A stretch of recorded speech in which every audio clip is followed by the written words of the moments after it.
My dad and stepmom just arrived in Jaipur and they're about to check into the hotel.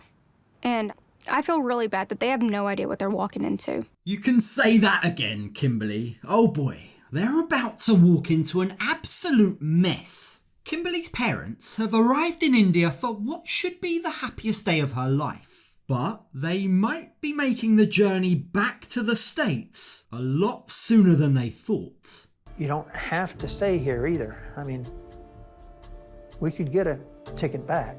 So is the wedding now being called off? Well, before we dive into all the drama, let's rewind back to the start of this episode. So when we last saw TJ and Kimberly, TJ had just stormed out following an explosive argument with his family. His mum was furious about Kimberly's ripped jeans, or at least that's what she was shouting about. But is that really the real issue here?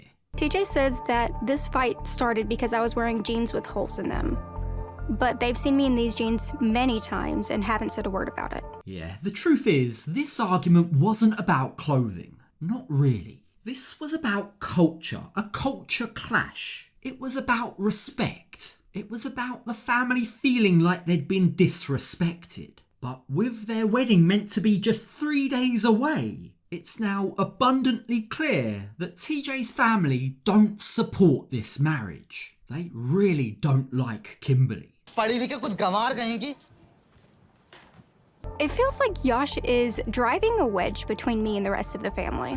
So as we join them in the aftermath of the fight, Yash is hurling insults at Kimberly and TJ is running upstairs to escape his family. He's clearly very upset by what's just happened. He's stuck in the middle of everything. He's trying to appease both sides. He's defending his family to Kimberly and he's protecting Kimberly from his family. But as a result, he feels completely neglected.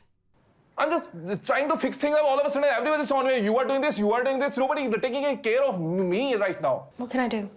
Nothing. Everything is done now. Now, seeing TJ like this, Kimberly attempts to support him. She asks multiple times what she can do, how she can make this better for him. And it's really the first time we're seeing this side of her. It's as if arguing with his family, ironically, is bringing the two of them closer together. TJ's standing up for her, and Kim appreciates this. And even though she didn't cause that fight that just happened, she takes responsibility for her role in the overall situation.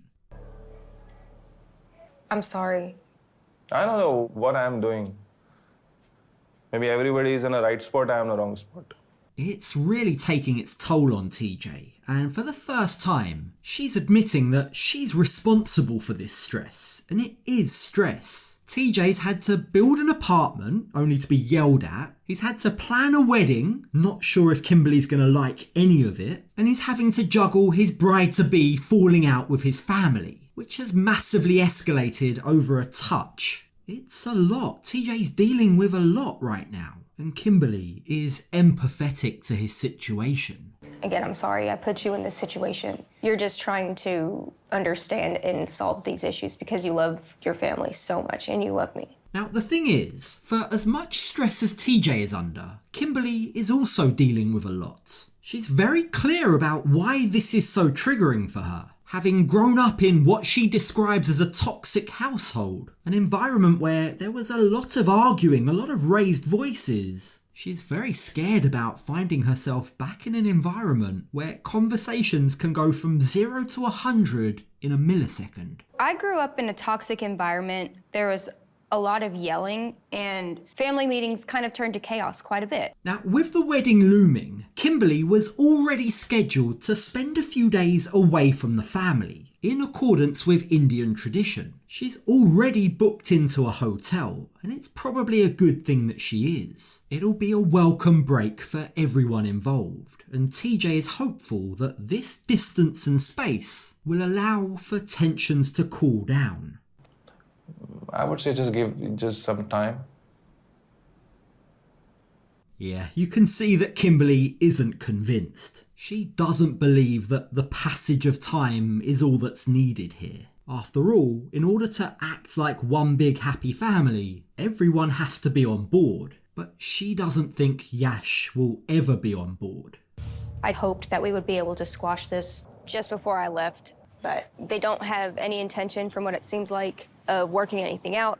So before she leaves for the hotel, TJ once again attempts to play the mediator between the love of his life, the lady he says he manifested, and his very traditional, very angry family. He wants to try and squash all of this before she leaves, and for good reason, because the next time they'll all be seeing each other will be at the wedding. But the wounds are just too fresh. Yash really isn't interested in any form of reconciliation.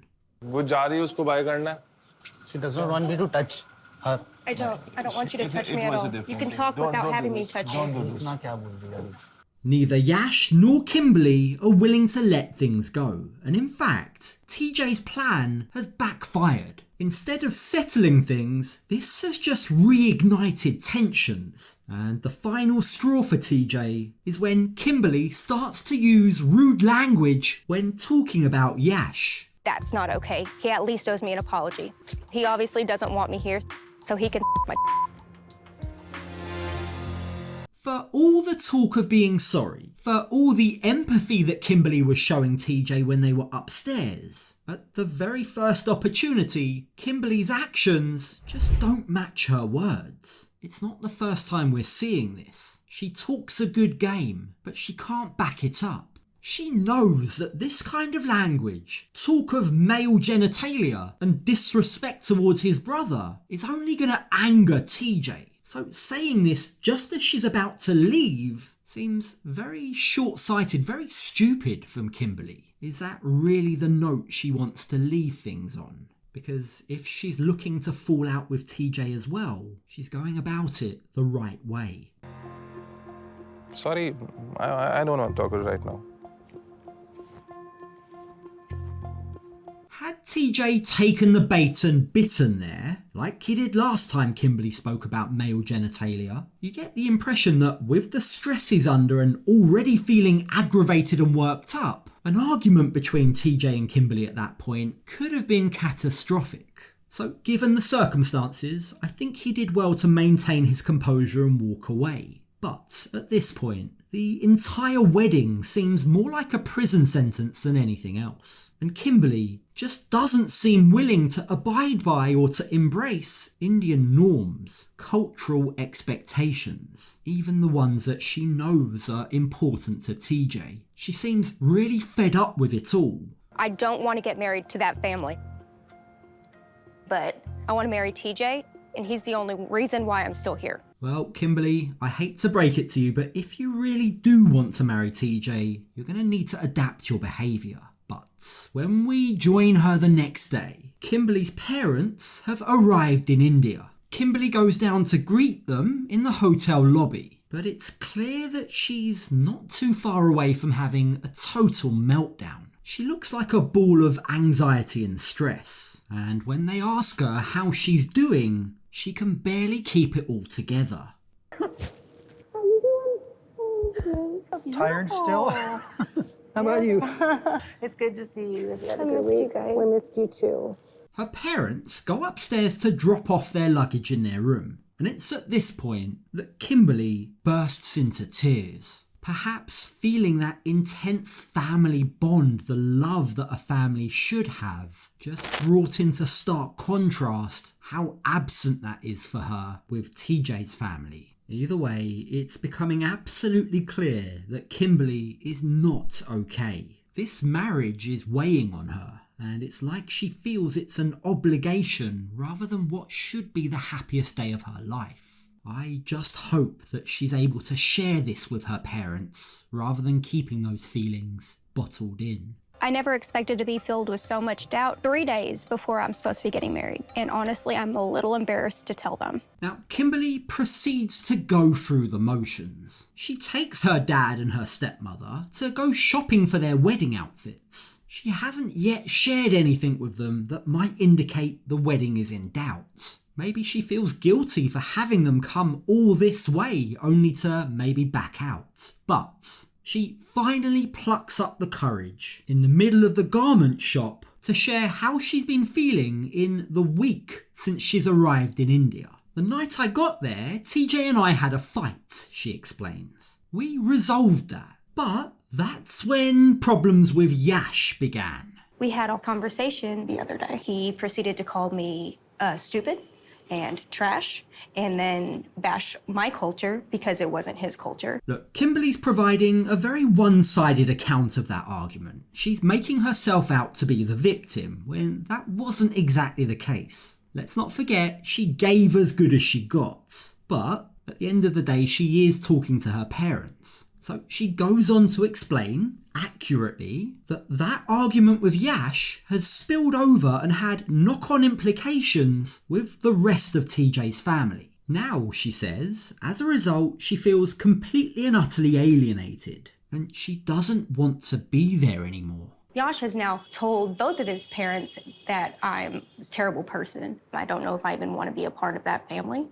because they were so terrible to me the other day. As they listen to this, her dad and stepmum are getting visibly upset. As any parent would, the idea of their daughter on the other side of the world all alone, being ostracised and treated in the way that Kimberly's just explained, is gut-wrenching for them. This was supposed to be a happy occasion, but it's anything but. Now, Kimberly explains that the issues are just with the family. She and TJ are absolutely fine. He's the love of my life and I want to marry him, she says. But her dad, who's been silent up until now, makes it clear that he disagrees.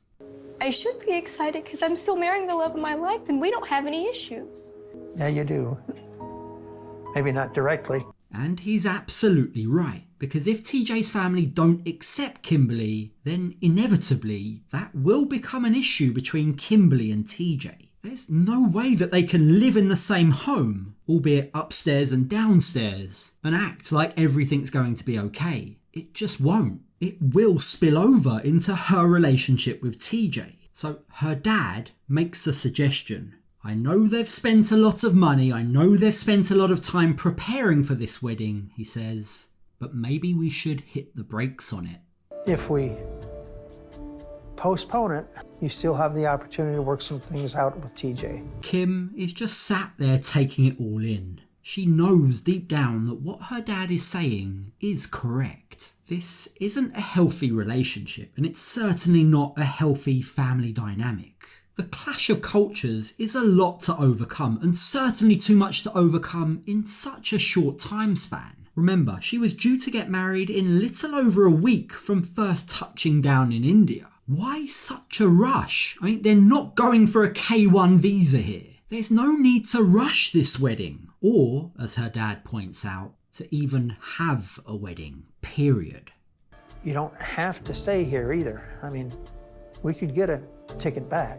This is enough to set Kimberly off. She begins crying uncontrollably, but given her visceral reaction, it seems like that's a suggestion she's leaning towards. As things stand right now, I'd be surprised if this wedding goes ahead.